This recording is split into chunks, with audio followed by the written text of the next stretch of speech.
Hello students, आप सभी का स्वागत है मेरे इस यूट्यूब चैनल पर। हम लोग क्लास 9 के सिविक्स चैप्टर 4 को पढ़ रहे थे। आज उसका पार्ट 3 कंप्लीट करेंगे और हमारे टॉपिक की शुरुआत करेंगे हम लोग प्राइम मिनिस्टर से। और इस वीडियो में हम लोग जानेंगे कि प्राइम मिनिस्टर को कैसे अपॉइंट किया जाता है और प्राइम मिनिस्टर की क्या पावर्स है। बेसिकली जो अपॉइंटमेंट जो किया जाता है वो प्रेसिडेंट करता है। President appoint the prime minister. तो बेसिकली पीएम को प्रेसिडेंट अपॉइंट करता है। सवाल ये उठता है, क्या प्रेसिडेंट किसी भी पर्सन को पीएम अपॉइंट कर सकता है? नहीं, प्रेसिडेंट हर किसी पर्सन को एज ए पीएम अपॉइंट नहीं कर सकता। प्रेसिडेंट सिर्फ उसी पर्सन को अपॉइंट करता है जिसके पास मेजॉरिटी सपोर्ट होता है in Lok Sabha. President appoint the PM leader of the majority party and next coalition of parties, यानी कि गठबंधन सरकार में जिसके पास मेजॉरिटी सपोर्ट हो। Next, if no party alliance get majority, अगर किसी भी पार्टी को या अलायंस को मेजॉरिटी सपोर्ट नहीं मिलता, उस केस में president appoint who get majority support, यानी कि जिसके पास मैक्सिमम सीटें आती है उसको प्रेसिडेंट अपॉइंट करता है। Next topic, PM does not have a fix tenure, यानी कि पीएम का फिक्स टेन्योर नहीं होता, वो उसे पहले भी पोस्ट से हटाया जा सकता है। नेक्स्ट हम लोग बात करते हैं जो अदर मिनिस्टर होते हैं उनको कौन अपॉइंट करता है। अदर मिनिस्टर को भी प्रेसिडेंट अपॉइंट करता है, बट पीएम के एडवाइस पे, on advice of PM. Next topic, PM is free to choose minister, PM अपनी मर्जी से किसी भी पर्सन को जो पार्लियामेंट का मेंबर होता है उसको एज ए मिनिस्टर अपॉइंट कर सकता है। Not a member of parliament, अगर कोई पर्सन मेंबर ऑफ पार्लियामेंट नहीं है क्या वो मिनिस्टर बन सकता है? Yes, he can become a minister, यानी कि कोई पर्सन जो मेंबर ऑफ पार्लियामेंट नहीं है वो मिनिस्टर बन सकता है। यस, वो भी मिनिस्टर बन सकता है, बट उसको विद इन 6 मंथ इलेक्ट होना होगा किसी भी एक हाउस से, elected to one house within 6 month. Next अब हम लोग देखते हैं पावर ऑफ प्राइम मिनिस्टर। अब हम लोग देखते हैं पावर ऑफ प्राइम मिनिस्टर। पहली पावर क्या होती है? ही चेयर्स कैबिनेट मीटिंग, यानी कि कैबिनेट मीटिंग का चेयरमैन कौन होता है, हेड कौन होता है? प्राइम मिनिस्टर होता है। Second power, he coordinate the work of different department, यानी कि जो अलग अलग डिपार्टमेंट है उसके बीच में कोऑर्डिनेशन, तालमेल बिठाने का काम किसका होता है? प्राइम मिनिस्टर का होता है। Third power, decisions are final in case of disagreement arise, यानी कि अगर कोई डिसएग्रीमेंट होता है तो उस केस में final decision making power prime minister को होती है। जो प्राइम मिनिस्टर डिसीजन लेता है वही फाइनल माना जाता है। नेक्स्ट, ही एक्सरसाइजेस सुपरविजन, यानी सुपरवाइज करने का काम होता है ऑफ डिफरेंट मिनिस्ट्रीज, ये अलग अलग मिनिस्ट्रीज को प्राइम मिनिस्टर ही सुपरवाइज करता है। Next, he distribute works to the ministers, यानी कि जो अलग अलग मिनिस्टर्स है उसको काम को डिस्ट्रीब्यूट करना प्राइम मिनिस्टर का काम होता है। नेक्स्ट, डिसमिस मिनिस्टर्स, यानी कि मिनिस्टर को अगर उसके पोस्ट से हटाना है, डिसमिस करना है, तो ये पावर प्राइम मिनिस्टर को है। Next, all ministers work under his leadership, सारे के सारे जो मिनिस्टर होते हैं वो प्राइम मिनिस्टर की लीडरशिप के नीचे काम करते हैं। और हमारा लास्ट पॉइंट है व्हेन पीएम क्विट, यानी कि जब पीएम अपने पोस्ट से इस्तीफा देता है तब all the entire ministry quit, सारी मिनिस्ट्री को प्राइम मिनिस्टर के साथ साथ इस्तीफा देना पड़ता है। इस तरीके से अभी हमने देखा कि प्राइम मिनिस्टर की क्या क्या पावर है। और हम लोग अब देखते हैं कि limitation of power of prime minister, यानी कि जो प्राइम मिनिस्टर की पावर है उसके ऊपर भी कुछ लिमिटेशन होती है, और वो देखा गया है राइज ऑफ कोएलिशन गवर्नमेंट के केस में, यानी कि जब गठबंधन की सरकार होती है उस केस में जो प्राइम मिनिस्टर होता है उसकी पावर कम हो जाती है। क्यों? क्योंकि प्राइम मिनिस्टर को फिर जो अदर उसकी सहयोगी पार्टियां हैं उनका सपोर्ट लेना पड़ता है और उनकी बात भी माननी पड़ती है। He can not take decision as he likes, वो अपनी मन मर्जी से कोई डिसीजन नहीं ले सकता।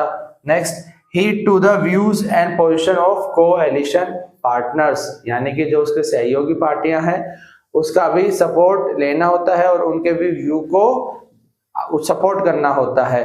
अब हम लोग देखते हैं नेक्स्ट।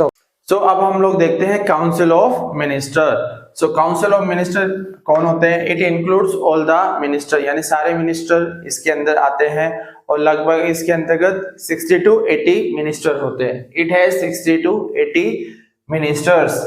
नेक्स्ट, इट कॉम्प्राइज, इसमें 3 अलग अलग कैटेगरीज है। सबसे पहले आता है cabinet minister, second minister of state with independent charge and last minister of state. So अब हम लोग जानते हैं इन तीनों में डिफरेंस क्या है। So first is cabinet minister. Cabinet minister कौन होते हैं? Cabinet minister are top level leaders of ruling party, यानी रूलिंग पार्टी के जो बड़े लीडर्स होते हैं, टॉप लेवल लीडर्स, उनको बोला जाता है। और who are in charge of major ministries, यानी कि मेजर मिनिस्ट्रीज जिनके पास में होती है वो हमारे कैबिनेट मिनिस्टर होते हैं। It is about 20 to 25 in numbers, इनकी नंबरों की संख्या 20 से 25 के आसपास होती है। नेक्स्ट कैटेगरी होती है minister of state with independent charge. इस कैटेगरी के मिनिस्टर होते हैं इन चार्ज ऑफ स्मॉलर मिनिस्ट्रीज, यानी छोटी मिनिस्ट्री जिनके पास में होती है। And they participated when specially invited, और वो तब पार्टिसिपेट करते हैं जब उनको इनवाइट किया जाता है, अदरवाइज ये पार्टिसिपेट नहीं करते।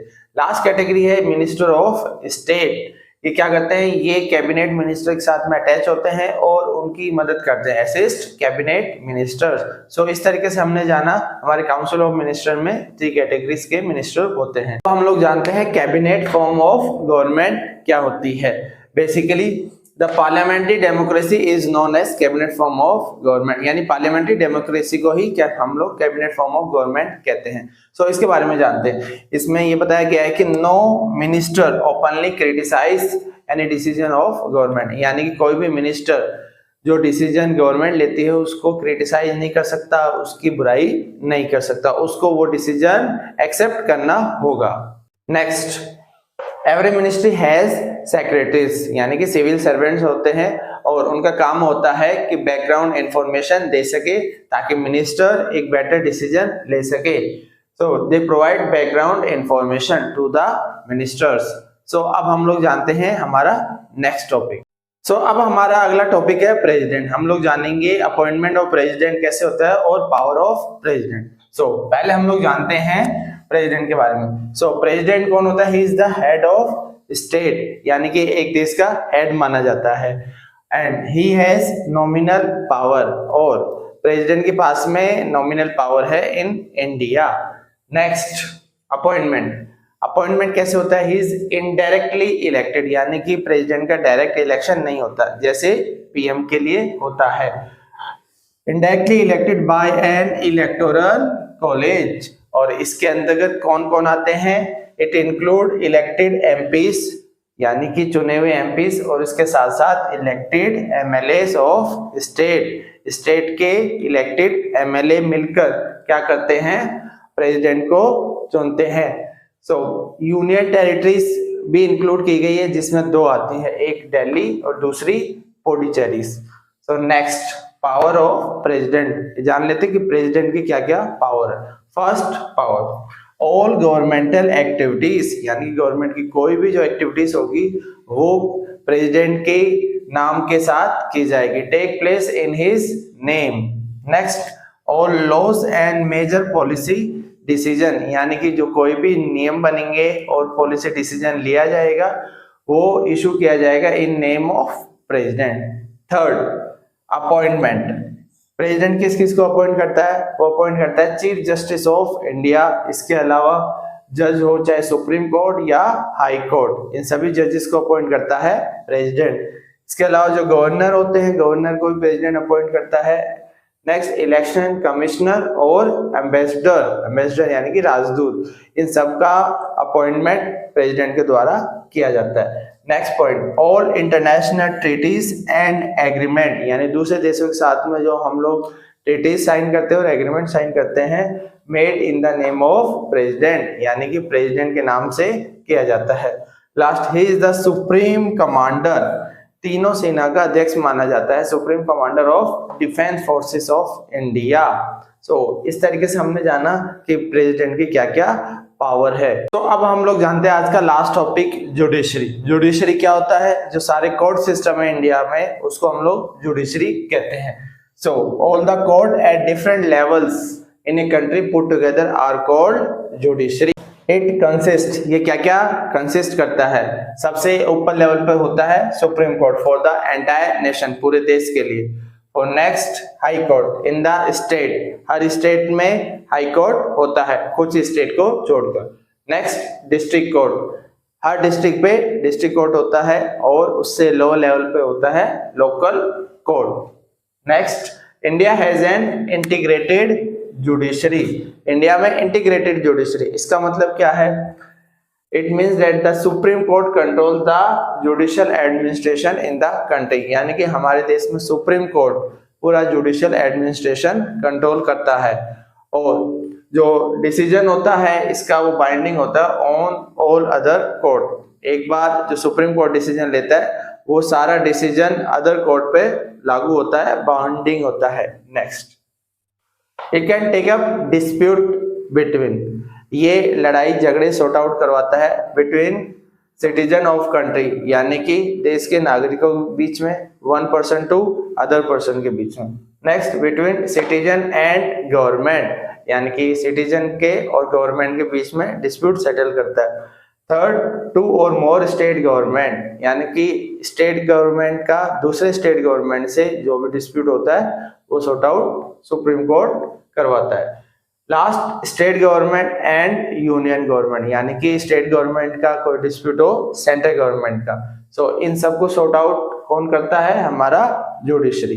इंडिपेंडेंस ऑफ जुडिशरी, यानी कि हमारे देश में जुडिशरी इंडिपेंडेंट है, वो अपने डिसीजन खुद ले सकती है, उसके ऊपर किसी अदर इंस्टीट्यूशन का कोई प्रेशर नहीं होता। So not under control of legislature and executive, legislature वो जो कानून बनाते हैं एंड एग्जीक्यूटिव जो उसको इम्प्लीमेंट करते हैं, लागू करते हैं, जैसे हमारे सिविल सर्वेंट। इसका मतलब लेजिस्लेचर और एग्जीक्यूटिव के कंट्रोल में काम नहीं करता कौन? हमारा जुडिशरी। नेक्स्ट जज do not act on the direction of government, कोई भी जज किसी भी गवर्नमेंट के डायरेक्शन के नीचे काम नहीं करता, वो अपना इंडिपेंडेंट रहता है और खुद का डिसीजन खुद से लेता है। सो अब हम लोग देखेंगे अपॉइंटमेंट और रिमूवल ऑफ जजेस की, जजेस को कैसे अपॉइंट किया जाता है और उनको कैसे रिमूव किया जाता है। सो फर्स्ट हम लोग देखते हैं अपॉइंटमेंट। सो इसमें हम लोग जानेंगे जो जज होते हैं और दूसरे जो चीफ जस्टिस ऑफ इंडिया, उनको कैसे अपॉइंट किया जाता है। जजेस ऑफ सुप्रीम कोर्ट, एससी मतलब supreme court, SC means high court, are appointed by president, यानी कि उनको कौन अपॉइंट करता है? प्रेसिडेंट। क्या प्रेसिडेंट ये डिसीजन खुद लेता है? नहीं, वो एडवाइस लेता है और कंसल्ट करता है, advice of PM and consult with chief justice of India. अब हम लोग जानते हैं जो चीफ जस्टिस ऑफ इंडिया है वो कौन बनता है? बेसिकली सीनियर मोस्ट जज ऑफ सुप्रीम कोर्ट क्या बनता है? हमारा CGI, chief justice of India.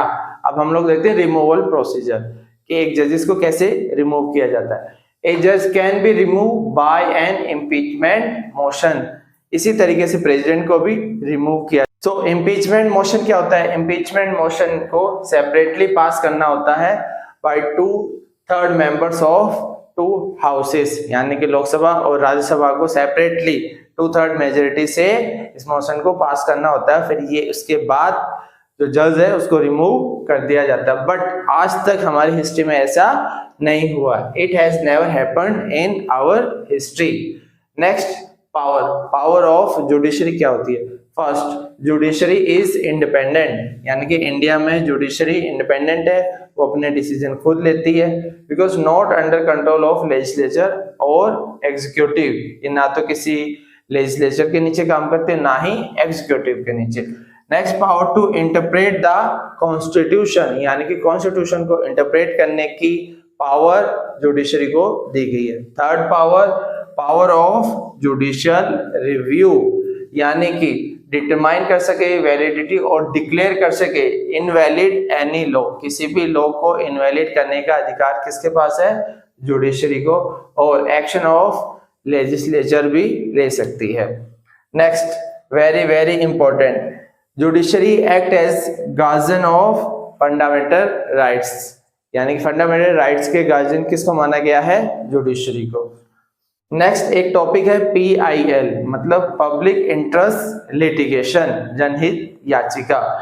इसका मतलब होता है एनीवन कैन अप्रोच, यानी कि कोई भी जा सकता है, अप्रोच कर सकता है to the court if public interest is hurt by action of government, यानी कि गवर्नमेंट के किसी एक्शन से अगर जनता को कोई नुकसान होता है तो वो डायरेक्टली अप्रोच कर सकता है कोर्ट के पास।